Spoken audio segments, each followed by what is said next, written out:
नमस्कार दोस्तों। बीएसपीसीएल बिहार में जो टेक्नीशियन पदों के लिए भर्ती आई थी उसी का प्रीवियस ईयर का क्वेश्चन हम सोल्यूशन करा रहे हैं। जो आज का हमारा सेट है 4/11/2018 शिफ्ट 3 में जितना क्वेश्चन आया था उन्हीं क्वेश्चनों का हम सोल्यूशन कराने वाले हैं 4/11/2018 को। इसके पहले 3/11/2018 में 4 शिफ्ट में एग्जाम हुआ था और 4/11/2018 शिफ्ट 2 और शिफ्ट 1 भी सबका प्लेलिस्ट हम बना दिए और सबका सोल्यूशन करा दिए। अब जाकर चैनल के प्लेलिस्ट में विजिट कर सकते हैं। तो आइए आज के पहले क्वेश्चन की तरफ चलते हैं। क्या है पहला क्वेश्चन? पहला क्वेश्चन है कि यदि अधिकतम शक्ति को क्या कहा जाता है जो किसी फॉल्ट के अंतर्गत एक सर्किट ब्रेकर सुरक्षित रूप से बाधित कर सकती है। मतलब सर्किट ब्रेकर फॉल्ट कंडीशन में सुरक्षित रूप से कार्य कर सके, उस सर्किट ब्रेकर की मैक्सिमम शक्ति को क्या कहते हैं? तो रप्चरिंग कैपेसिटी कहते हैं। Rupturing capacity D option. यह परिभाषा ही है सर्किट ब्रेकर की वह मैक्सिमम शक्ति जो फॉल्ट कंडीशन में सर्किट ब्रेकर बिना खराब हुए कार्य कर दे, उसी को हम लोग रप्चरिंग कैपेसिटी कहते हैं। तो इसका ऑप्शन रप्चरिंग कैपेसिटी होता है, सर्किट ब्रेकर की मैक्सिमम क्षमता।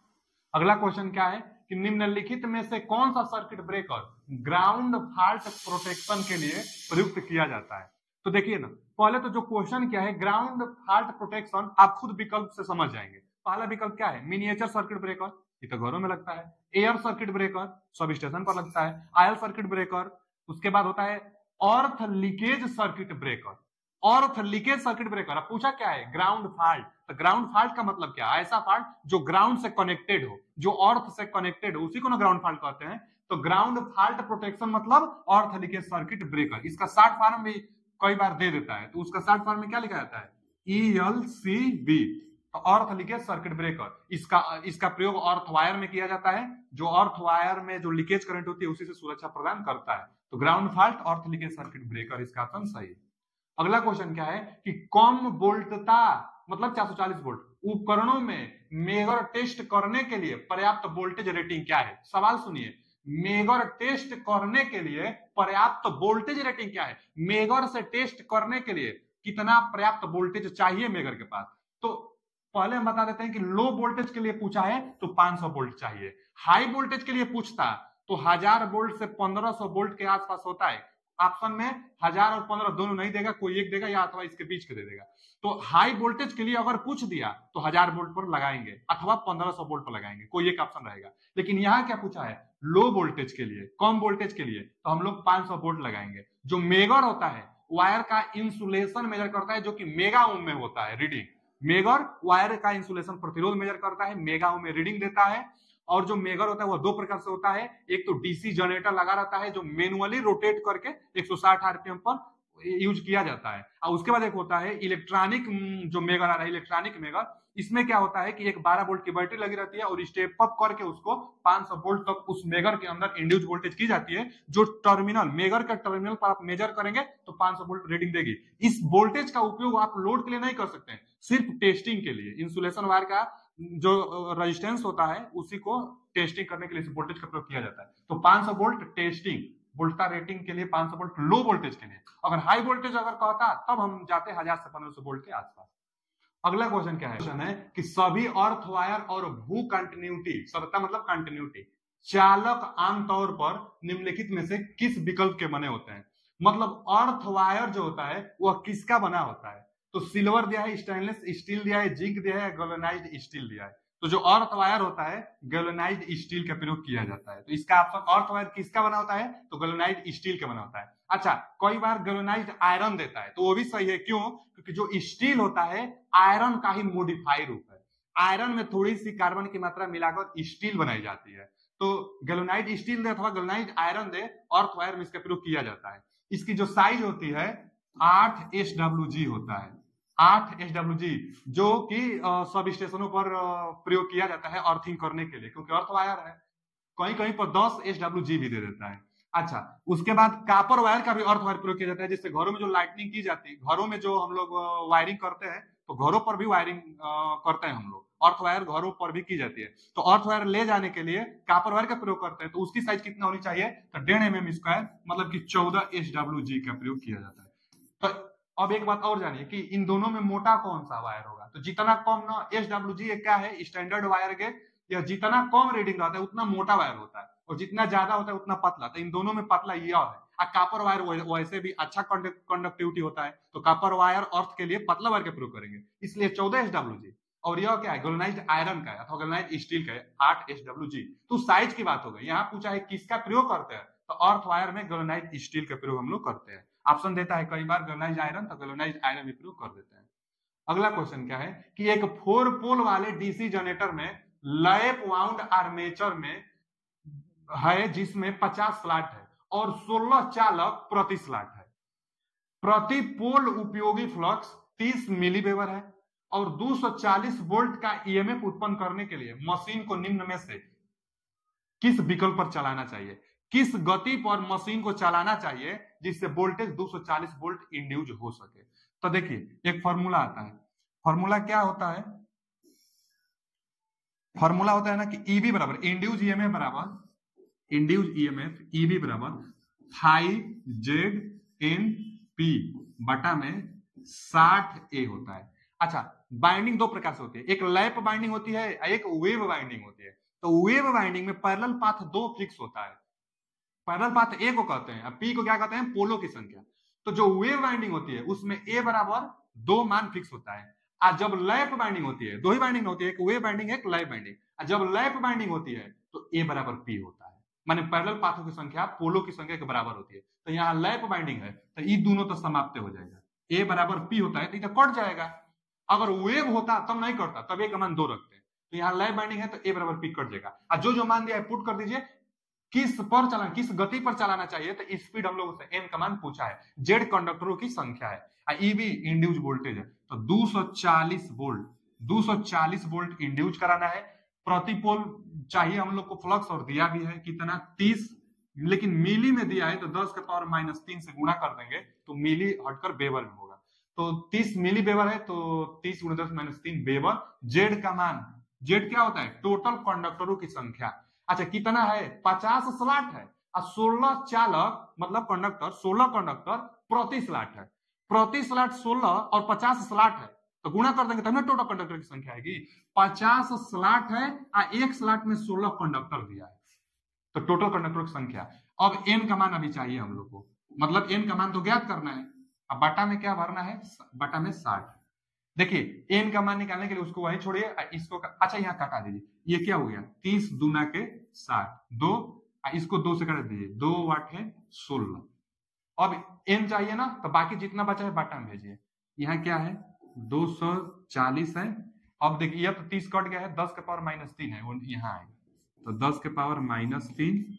और क्या बचा है, 50 बचा है तो 50 यहाँ आएगा। और क्या बचा है जी, 8 बचा है तो 8 आएगा। और क्या है, एन है तो एन तो निकालना है, उसी साइड आएगा। अब बटा में कुछ नहीं है क्योंकि 2 8 16 कटा दिया तो बराबर एन, यही स्पीड निकालना है। देखिए इसको और कट कर दीजिए, 1 0 से 1 0 और 8 3 के 24। ऊपर कितना बचा, 3 बचा। ये 3 0 जो है ना जी, ऊपर जाएगा तो प्लस हो जाएगा, क्योंकि 10 के पावर -3 माइनस में है, ऊपर जाएगा तो प्लस में, तो ऊपर कितना हो जाएगा 3 और 3 0 यानी 3 0। अब बटा में क्या बचा, ये 8 भी कट गया, बस 5 बचा है। अब बराबर एन। अब कटा दीजिए, 5 6 30, 5 6 30 यानी 600 आरपीएम। 600 आरपीएम दिया है, बी ऑप्शन नीचे राइट आंसर। बस फॉर्मूला जानिए, पुट करिए, लग जाएगा 600 आरपीएम। इस क्वेश्चन का जवाब आ रहा है। अगला क्वेश्चन क्या है, अगला क्वेश्चन है कि डीसी जनरेटर में इनपुट की प्रकृति क्या होती है। भैया कोई भी जनरेटर हो, जनरेटर में इनपुट मैकेनिकल पावर होता है और आउटपुट आपको अगर डीसी होगा तो डीसी देगा, अगर एसी जनरेटर है तो एसी देगा आपको। तो इनपुट पूछा है तो मैकेनिकल पावर, देखिए मैकेनिकल पावर प्राइम मूवर की सहायता से रोटर को हम लोग नचाते हैं मैग्नेटिक फील्ड में, तो फैराडे के नियम से इंड्यूस ईएमएफ उत्पन्न हो जाती है, तो वही ना जनरेटर होता है। तो इनपुट क्या होता है, मैकेनिकल पावर। तो डीसी जनरेटर में इनपुट क्या होगा, मैकेनिकल पावर। अगला क्वेश्चन क्या है, डमी क्वाइल पढ़े और सही उत्तर का चुनाव करें। तो पहला ऑप्शन दिया है कि डमी क्वाइल को वेव वाउंड आर्मेचर पर रखा जाता है, इतना तक सही है। जो डमी क्वाइल होती है मैकेनिकल बैलेंसिंग के लिए लगाई जाती है और इसका प्रयोग वेव वाउंड आर्मेचर पर किया जाता है, वेव वाउंड में किया जाता है। तो वेव वाउंड आर्मेचर पर रखा जाता है जब कम्यूटेटर बार और स्लॉट का अनुपात एक पूर्ण संख्या हो। पूर्ण संख्या होगी तब डमी कॉइल का तो प्रयोग किया ही नहीं जाता है। युग्म के रूप में हो अथवा पूर्ण संख्या हो तो बैलेंस रहेगा। बैलेंस रहेगा तो डमी कॉइल का प्रयोग नहीं किया जाता है। डमी कॉइल का प्रयोग तभी किया जाता है जब रोटर अनबैलेंस के कंडीशन में हो, जैसे जो रोटर रोटेट कर रहा है वृत्ताकार पाथ पर न रोटेट करते हुए थोड़ा अंडाकार पाथ पर रोटेट करने लगे।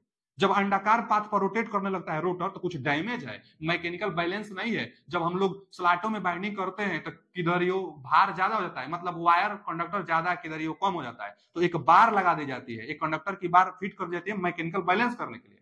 और जब मैकेनिकल बैलेंस हो जाता है तो एक निश्चित डायरेक्शन में वृत्ताकार पथ पर रोटर गति करता है, तो मैकेनिकल बैलेंस मिला। वो भी वेव बाइंडिंग में करते हैं हम लोग, तो वेव बाउंड में करते हैं। लेकिन जब स्टेटर स्लॉट अनुपात पूर्ण संख्या में हो तब करेंगे डमी कॉइल का प्रयोग, तो ये गलत है।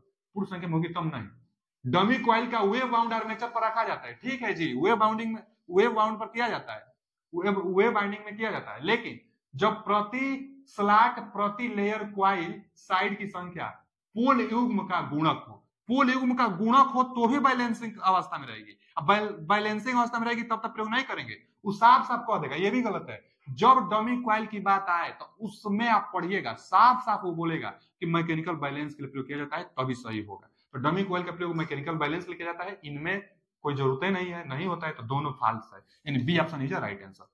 डमी कॉइल वृत्ताकार पाथ पर रोटेट मतलब कराने के लिए डमी कॉइल एक अलग से कॉइल होती है, एक अलग से बार होता है जो मैकेनिकल बैलेंस करने के लिए प्रयोग की जाती है। तो यहाँ पर दोनों गलत है कथन।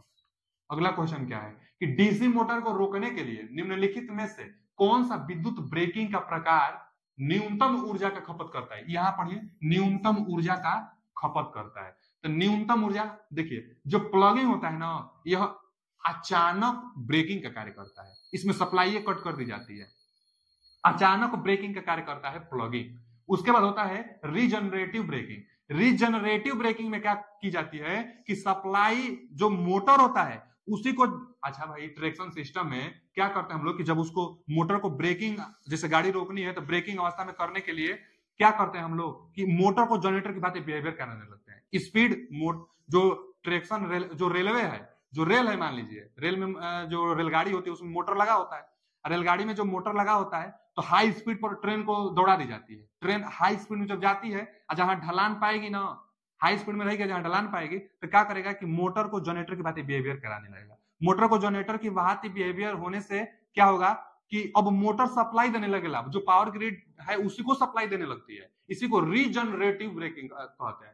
ब्रेकिंग का भी कार्य करेगा, सप्लाई कट करके उसको जनरेटर की भांति बिहेवियर करा देंगे हम लोग, और जनरेटर की भांति बिहेवियर कराएगी तो जिससे सप्लाई ले रही थी अब उसी को सप्लाई मोटर देने लगी। अच्छा, मोटर और जनरेटर ज्यादा अंतर नहीं होता है, सेम होता है, बस अगर आप सप्लाई दे रहे हैं और ले रहे हैं, जैसे आप सप्लाई दे रहे हैं और मैकेनिकल आउटपुट आपको मिल गई तो मोटर हो गया, और वही अगर आप ये सोचिए आउटपुट मैकेनिकल पावर उसको देंगे तो आपको वो सप्लाई देगी। तो मोटर जनरेटर के कंस्ट्रक्शन में बहुत ज्यादा अंतर नहीं होता है। आप क्या दे रहे हैं, अगर प्राइम मूवर की सहायता से अगर मैकेनिकल पावर देंगे तो आपको वो इंड्यूस ईएमएफ देगी, अगर इंड्यूस ईएमएफ दे रहे हैं, वोल्टेज दे रहे हैं तो आपको मैकेनिकल पावर देगी। तो कंस्ट्रक्शन दोनों का सेम ही होता है, इसीलिए मोटर जनरेटर की भांति बिहेवियर करने लगती है, क्योंकि हाई स्पीड में करके मैकेनिकल पावर दी जाती है जो कि सप्लाई देने लगती है। तो रीजनरेटिव ब्रेकिंग इसको कहते हैं। तो इसमें एनर्जी कम लगेगी, क्योंकि एनर्जी ली उसके बाद खुद यही एनर्जी आपको दे दी, तो ओवरऑल न्यूनतम ऊर्जा का खपत हुआ ना रीजनरेटिव ब्रेकिंग में। रीजनरेटिव ब्रेकिंग क्या करता है, न्यूनतम ऊर्जा का खपत करता है। अब प्लगिंग अचानक रोक देता है, पूछ देता है कि कौन सा ब्रेकिंग जो, अच्छा ये सब जो है ना इलेक्ट्रिक ब्रेकिंग है, तो कौन तीनों को होता है इलेक्ट्रिक ब्रेकिंग। कौन सा इलेक्ट्रिक ब्रेकिंग है जो अचानक रोकने का काम करता है, इंस्टेंट मोटर को रोक देता है, तो प्लगिंग ब्रेकिंग। ऊर्जा कौन कम लेता है और सबसे अच्छा कौन सा होता है, तो रीजनरेटिव ब्रेकिंग ऊर्जा के मामले में कम होता है, लेता है, आपको सप्लाई देती है। और एक दिया है ना रिहोस्टेटिक ब्रेकिंग। रिहोस्टेटिक ब्रेकिंग में क्या होता है कि अलग से रेजिस्टेंस ऐड करके अब वोल्टेज को ड्रॉप कराकर मोटर को जल्दी सा ब्रेक किया जाता है। तो ये भी मोटर को ब्रेक करेगा, लेकिन इसमें ड्रॉप करा के। अब इसका प्रयोग तो होता भी नहीं है, पहले होता था, अब हो रहा है रीजनरेटिव ब्रेकिंग का। जब एडवांस में, जब पहले ये रीजनरेटिव ब्रेकिंग की खोज नहीं हुई थी, रीजनरेटिव ब्रेकिंग के बारे में कोई नहीं जानता था, तो रिहोस्टेट ब्रेकिंग का प्रयोग किया जाता था। रेजिस्टेंस को ऐड करके वोल्टेज को ड्रॉप करा के मोटर को जल्दी से ब्रेक किया जाता था। तो रिहोस्टेट ब्रेकिंग ये कोई ब्रेकिंग नहीं है।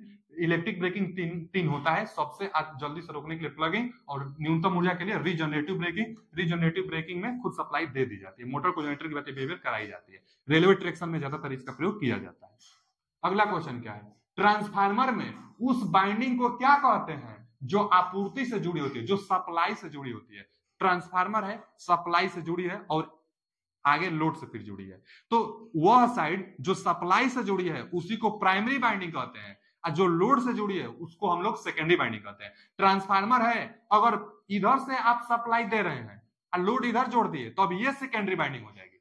जैसे जो ट्रांसफार्मर होता है ना, तो ये मत सोचिएगा कि हमेशा प्राइमरी बाइंडिंग इधर ये होगा और सेकेंडरी बाइंडिंग इधर होगा, गलत है। अब अगर सप्लाई इधर से देंगे तो ई प्राइमरी हो जाएगा, ई सेकेंडरी हो जाएगा।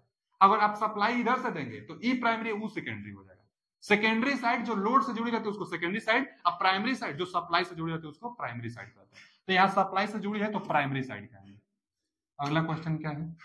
अगला क्वेश्चन है कि ट्रांसफार्मर में शॉर्ट सर्किट टेस्ट का मुख्य उद्देश्य क्या निर्धारित करना होता है। ट्रांसफार्मर जो अभी था, ट्रांसफार्मर में दो टेस्ट किया जाता है, एक ओपन सर्किट टेस्ट, एक short circuit test. Open circuit जो टेस्ट होता है आयरन लॉस अथवा कोर लॉस ज्ञात करने में किया जाता है। यह कांस्टेंट लॉसेस के अंतर्गत आता है। ईडी करंट और हिस्टैरिसीस करंट के योग को आयरन लॉस अथवा कोर लॉस कहते हैं। यह ओपन सर्किट में निर्धारित की जाती है। अब एक होता है शॉर्ट सर्किट टेस्ट। तो शॉर्ट सर्किट टेस्ट में जो लो वोल्टेज साइड होता है उसी को शॉर्ट कर दी जाती है, इससे कॉपर लॉस ज्ञात की जाती है। तो शॉर्ट सर्किट टेस्ट का मुख्य उद्देश्य क्या है? कॉपर लॉस ज्ञात करना। A option is right answer. जो लो वोल्टेज साइड होती है उसी को शॉर्ट कर देंगे। क्यों? क्योंकि लो वोल्टेज साइड में, अच्छा, लो वोल्टेज साइड को शॉर्ट करना आसान है और उधर करंट का मान ज्यादा भी होता है, इसलिए उसको शॉर्ट कर दी जाती है। हाई वोल्टेज साइड में इक्विपमेंट लगाकर रीडिंग प्राप्त की जाती है। जो कॉपर लॉस होता है लोड पर डिपेंड करता है। कॉपर लॉस जो होता है वेरिएबल लॉस के अंतर्गत आता है। सब क्वेश्चन है तो है, पूछता है निम्न वेरिएबल लॉस कौन सा है, तो कॉपर लॉस। कौन सा लॉस है जो लोड पर डिपेंड करता है, तो कॉपर लॉस। कौन सा लॉस है जो शॉर्ट सर्किट टेस्ट में ज्ञात की जाती है, जैसे यही क्वेश्चन था कि शॉर्ट सर्किट टेस्ट में किसका निर्धारण किया जाता है, तो कॉपर लॉस का निर्धारण किया जाता है। तो A option is right answer. अगला क्वेश्चन क्या है कि एसी सर्किट में एमीटर का उस सर्किट तत्व के साथ रखा जाता है जिसमें करंट को मापा जाना है। अच्छा, कोई सर्किट है और करंट मेजर करना है तो एमीटर का प्रयोग करेंगे, लेकिन उस सर्किट के साथ हमेशा सीरीज में रखा जाता है। एमीटर का प्रयोग सदैव सीरीज में किया जाता है और वोल्टमीटर का प्रयोग सदैव पैरेलल में किया जाता है। यहाँ वही दिया है कि एमीटर को उस सर्किट के तत्व के साथ रखा जाता है जिसमें करंट को मापा जाना है, यह केवल हमेशा समांतर क्रम में होता है, तो गलत। एमीटर सदैव सीरीज में होता है। यह ऑलवेज इन सीरीज ओनली, तो सही है, हमेशा केवल सीरीज में होता है। एमीटर सीरीज में होता है। जो एमीटर होता है यह मतलब बनाते समय यह कोशिश की जाती है कि एमीटर का प्रतिरोध कम से कम रहे, तो एमीटर का प्रतिरोध न्यूनतम होता है। आदर्श एमीटर संभव नहीं है बनाना, परंतु पूछता है एग्जामों में आदर्श एमीटर का प्रतिरोध कितना होना चाहिए, तो 0। आइडियली एकदम एमीटर, आइडियली आदर्श एमीटर का प्रतिरोध 0, लेकिन ऐसे पूछ दिया कि एमीटर का प्रतिरोध कितना, तो हम लोग कहेंगे न्यूनतम रखा जाता है। इसका प्रयोग सीरीज में किया जाता है। अगला क्वेश्चन क्या है? अगला क्वेश्चन है कि निम्नलिखित कथनों को पढ़े और 250 वोल्ट से अधिक के वोल्टेज इंस्टॉलेशन के लिए, देखिए 250 वोल्ट से कम रहता है तो लो वोल्टेज एलटी में आता है, और 250 से और 650 के मध्य होता है तो मध्यम में आता है। तो यहाँ एलटी नहीं किया है, 250 वोल्ट से अधिक वोल्टेज, 250 से अधिक वोल्टेज इंस्टॉलेशन के लिए लागू होने वाले सामान्य सुरक्षा शर्तों के संदर्भ में सही विकल्प चुनिए। सुरक्षा संदर्भ में सही विकल्प चुनना है। क्या है? पहला, यदि स्विच बोर्ड के पीछे कोई अटैचमेंट है, जैसे घरों की जब वायरिंग की जाती है तो जो स्विच बोर्ड लगाई जाती है उसके पीछे एक अटैचमेंट होता है। अटैचमेंट का मतलब अटैच करने के लिए कुछ खाली स्थान दीवार के अंदर एक बना दी जाती है, जिसको हम लोग अटैचमेंट कहते हैं। अच्छा, अटैचमेंट एक बनाई जाती है स्विच बोर्ड लगाने के लिए। तो अब दिया है अटैचमेंट है या अरक्षित कनेक्शन है, ठीक है, अटैचमेंट है। तो स्विच बोर्ड के पीछे यदि कोई स्थान है तो उसकी चौड़ाई 20 सेमी से अधिक या 75 सेमी से कम होगी। सही बात है, स्विच बोर्ड मैक्सिमम 75 सेमी की आती है, तो जो अटैचमेंट होना चाहिए 20 सेमी से अधिक होना चाहिए और 75 सेमी से कम होना चाहिए। ठीक है, यहां तक। आगे, इसकी माप किसी अटैचमेंट या कंडक्टर के सबसे बाहरी निकले हुए भाग से की जाती है, तो यहीं पर गलत कह दिया, तो इसलिए ऑप्शन गलत होगा। जो अटैचमेंट बनाया है सबसे बाहरी, कहीं कुछ अगर थोड़ा सा बाहरी भाग निकल गया है और इधर भी थोड़ा सा बाहरी भाग निकल गया है, तो दोनों से मेजर करेंगे तो स्विच बोर्ड कैसे फिट हो पाएगा? एकदम आंतरिक जो उसकी संरचना होगी उससे 1-1 सेमी चारों तरफ से थोड़ा सा कमे पर बोर्ड को अटैच करेंगे उस पर, तभी तो उसमें फिट बैठेगा। तो यहाँ कह रहा है कि सबसे बाहरी भाग थोड़ा सा जो निकला हुआ है उससे आप मेजर करिए, ये गलत कर दिया है। आगे, यदि स्विच बोर्ड के बीच के स्थान की चौड़ाई 75 सेमी से अधिक है, 75 सेमी से अधिक नहीं होना चाहिए, लेकिन बोला क्या है कि यदि 75 सेमी से अधिक है तो स्विच बोर्ड के दोनों ओर से एक प्रोसेस होगी जिसका हाइट 1.8 मीटर होगा। तो ये बात सही बोला है।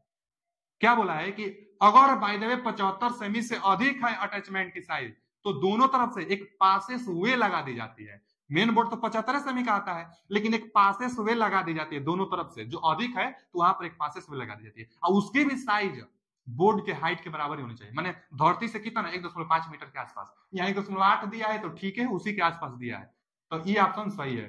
तो दूसरा, पहला गलत होना चाहिए और दूसरा सही, तो पहला ही ऑप्शन। पहला गलत है परंतु दूसरा सही है, तो इसका कौन सा option, A option is right answer. अगला क्वेश्चन क्या है कि यदि 6 पोल इंडक्शन मोटर के स्टेटर की आपूर्ति, क्या दिया है कि 6 पोल इंडक्शन मोटर के स्टेटर की आपूर्ति 50 हर्ट्ज है, स्टेटर पर सप्लाई 50 हर्ट्ज है, ठीक है जी। रोटर की आवृत्ति 2 हर्ट्ज है, अच्छा, रोटर का जो आवृत्ति है 2 हर्ट्ज है, तो स्लिप की प्रतिशत क्या होगी? स्लिप परसेंटेज पूछा है बाबू। और देखिए ना, जो हम लोग कई बार इसको इस ट्रिक लगाने के लिए भी आ जाता है, फॉर्मूला भी आता है। तो जो फ्रीक्वेंसी होता है एस एफ होता है, तो क्या होता है कि जो रोटर की फ्रीक्वेंसी होगी उस सप्लाई फ्रीक्वेंसी का स्लिप गुना होता है। तो आगे हम यहां से स्लिप अगर निकाल लेंगे तो रोटर की फ्रीक्वेंसी कितना दिया है, 2 हर्ट्ज दिया है, और सप्लाई फ्रीक्वेंसी बटा में कितना आ जाएगा, 50 हर्ट्ज आ जाएगा। हाई फॉर्मूला ना जी बहुत ज्यादा इंपोर्टेंट है इंडक्शन मोटर के अंतर्गत। जो रोटर की फ्रीक्वेंसी होगी सप्लाई फ्रीक्वेंसी की स्लिप गुना होती है, तो यहीं से स्लिप का मान निकलेगा। स्लिप निकालने के लिए रोटर फ्रीक्वेंसी बटा में सप्लाई फ्रीक्वेंसी रख देंगे, 50 हर्ट्ज है। अच्छा, परसेंटेज में चाहिए तो 100 से गुना भी कर देंगे। यहाँ क्या हो जाएगा, 50 दूना के 100 और 2 दूना के 4, 4%। स्लिप कितना आ जाएगा, 4% आ जाएगा। तो C option is right answer, बहुत ज्यादा इंपोर्टेंट है। अगला क्वेश्चन क्या है, अगला क्वेश्चन है कि रनिंग के दौरान एक 2 किलोवाट, अच्छा 2 किलोवाट, रनिंग के दौरान एक 2 kilowatt 230 volt 50 hertz induction motor में 10.7 लैगिंग पावर फैक्टर है, 60% की दक्षता है, मोटर द्वारा लिया गया करंट कितना होगा? यह प्रीवियस ईयर के, अभी जो इसके जस्ट पिछला यह शिफ्ट 3 चल रहा है ना, इसके पहले जो शिफ्ट वाला हम अभी सोल्यूशन कराए हैं उसमें एकदम सेम क्वेश्चन यही था। तो प्लेलिस्ट बन गया, आप जाइए चैनल के प्लेलिस्ट भाग में और उसमें से सबको पढ़ लीजिए, क्योंकि अगर एग्जाम निकालना है तो प्रीवियस ईयर का क्वेश्चन देखना होगा। क्यों? क्योंकि प्रीवियस ईयर का क्वेश्चन से आपको पता चलेगा कि लगभग में न्यूमेरिकल कितना आ रहा है, और आ रहा है तो कैसा न्यूमेरिकल आ रहा है, टाइम टेकिंग आ रहा है कि सिंपल सिंपल आ रहा है, तो सब पता चलेगा कैसा कैसा क्वेश्चन, जिससे पढ़ने का आपको एक बेस मिलेगा। तो प्रीवियस ईयर का क्वेश्चन देखना जरूरी है, इसलिए प्लेलिस्ट में जाइए, सब बन गया है आपका प्लेलिस्ट। आगे क्या एकदम यह क्वेश्चन आया भी है किसी न किसी सेट में, हम इसका सोल्यूशन भी कर दे रहे हैं। देखिए सोल्यूशन करने के लिए पहले क्या क्या दिया है इसको देखिए कि रनिंग के दौरान, अच्छा रनिंग के दौरान का मतलब आउटपुट है 2 किलोवाट 230 वोल्ट 50 वाट इंडक्शन मोटर में 10.7 लैगिंग पावर फैक्टर है और 60% की दक्षता। तो दक्षता बराबर क्या होता है बाबू, आउटपुट बटा में इनपुट होता है। दक्षता बराबर क्या होता है, आउटपुट बटा में इनपुट होता है। कोई भी मशीन हो, आउटपुट कितना है इनपुट कितना है भाग दीजिए, दक्षता निकलती है। तो दक्षता का मान भर दीजिए, 60% का मतलब 60 बटा 100। आउटपुट रनिंग कंडीशन में तो यह आउटपुट ही है, तो 2 किलोवाट आउटपुट है उसका, तो 2 किलोवाट तो मतलब 2000 वाट हो गया। 2 किलोवाट का मतलब 2000 वाट हो गया, 2 किलोवाट का मतलब 2000 वाट। अच्छा जी, आगे इनपुट चाहिए, तो इनपुट निकालने के लिए, इनपुट पावर निकालने के लिए P बराबर वी आई कास फाई, तो V I cos phi, V I cos phi मान भर दीजिए। देखिए अच्छा 1 0 से 1 0 हम इसको कटा लेते हैं, ये 6 बटा में 10, आगे मान भरते हैं, यहाँ तो 2000 वाट है, आगे भी का मान कितना दिया है 230 वोल्ट दिया है, 230 वोल्ट दिया है जी। आई तो निकालना है ना, कितना करंट ले रहा है, आई का मान निकालना है। कास फाई दिया है, कास फाई कितना दिया है 10.7 लैगिंग पावर फैक्टर, तो 10.7 आई का मान निकालना है, और यह कितना दिया है तो 10.7 दिया है। आई को यहाँ भेज दीजिए, अब बाकी सब गुणा, आई ये वाला आई को यहाँ लाइए, इसको उधर भेजिए। तो देखिए यहाँ 2000 है, अच्छा ये 10 उधर जाएगा बाटा में, ये 10 उधर जाएगा तो 2000 गुणा 10 और 6 बाटा में आएगा, आई इधर आई गया, यहाँ बचा है 230 बचा है। उसके बाद क्या है 230, आई उधर चला गया 10.7, ई क्या आया है 6 आया है, 6 आ जाएगा। अब देखिए ना 1 0 से ये 1 0 कट जाएगा, उसके बाद आई का मान क्या आ गया, तो ऊपर है 2000,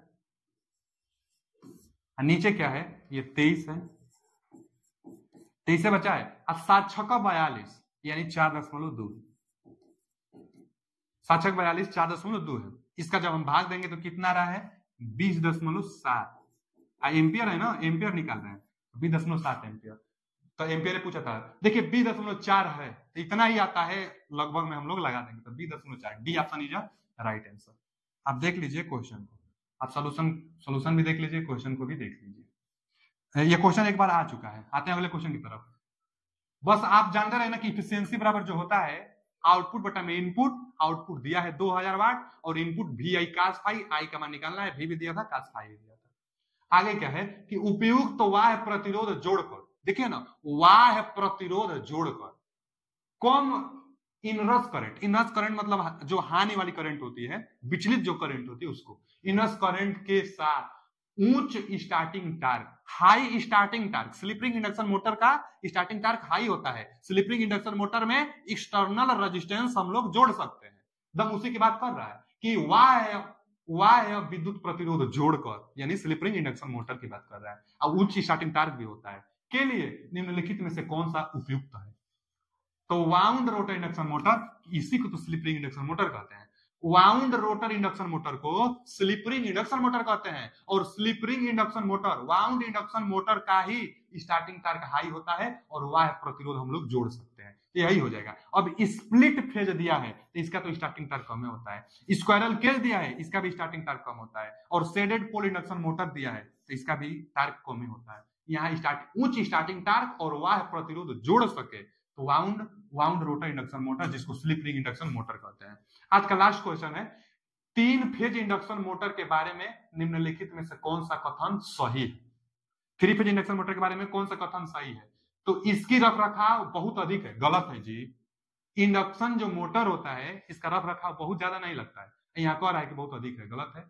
अच्छा 3 फेज इंडक्शन मोटर के बारे में अगला कि इसे स्टार्ट करना आसान है क्योंकि इसमें एक सेल्फ स्टार्टिंग टार्क होता है। ये तो दुनिया को पता है कि जो 3 फेज इंडक्शन मोटर होता है वह एक सेल्फ स्टार्टेड होता है, तो वही पूछा है कि इसे स्टार्ट करना आसान है क्योंकि इसमें एक सेल्फ स्टार्टिंग टार्क होता है, तो B option is right answer. एक क्वेश्चन और है, जो अगला क्वेश्चन है कि यदि 230 वोल्ट डीसी सीरीज मोटर को 230 वोल्ट एसी सप्लाई से जोड़ दिया जाए तो क्या होगा। भैया डीसी सप्लाई को अगर आप एसी सप्लाई से जोड़ देंगे तो इफिशियंसी बहुत कम हो जाएगी और स्पार्किंग करेगी। क्यों भाई, क्योंकि जो डीसी है वो डायरेक्ट करंट है, एक ही दिशा में जाने वाली करंट है, तो इफिशियंसी कुछ अच्छा था उसका, लेकिन जब एसी आ जाएगा तो यह दिशा बदलता है, कभी एक दिशा में कभी विपरीत दिशा में, फिर कभी उसी दिशा में कभी विपरीत दिशा में। तो एसी सप्लाई में जितना उसी दिशा में आ रहा है, डीसी वाला दिशा में जितना आ रहा है तो उतना काम करेगा, जो विपरीत दिशा में तो फिर काम नहीं करेगा, तो इफिशियंसी बहुत कम हो जाती है ना एसी के साथ, क्योंकि दोनों दिशा है